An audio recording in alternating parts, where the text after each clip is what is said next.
নমস্কার, আমি অনির্বাণ। আমাদের চ্যানেল আপনাদের সকলকে স্বাগত। আজকে এই ভিডিওতে একটা আপডেট নিয়ে কথা বলবো। তো আপডেটটা হচ্ছে যে 'জিন্দেগি না মিলেগি দোবারা' এই সিনেমাটার সিক্যুয়েল আসতে চলেছে। ইয়েস, ফাইনালি এই সিনেমার আর কি যিনি ডিরেক্টর ছিলেন জোয়া আক্তার, তিনি এই সিক্যুয়েলটার স্ক্রিপ্ট লক করেছেন।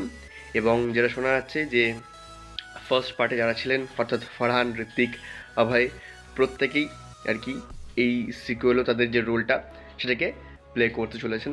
তো যদি সব কিছু ঠিকঠাক হয় তাহলে তিনজন অ্যাক্টরের ক্ষেত্রে কিন্তু বড়সড়টা মানে কামব্যাক হতে চলেছে।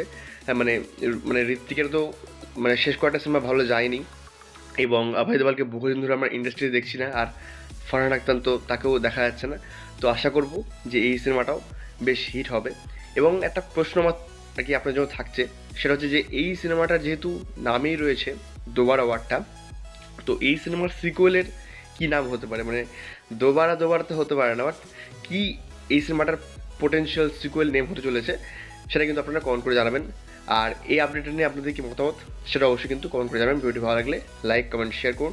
আর আমাদের চ্যানেলটি অবশ্যই সাবস্ক্রাইব করুন। ধন্যবাদ।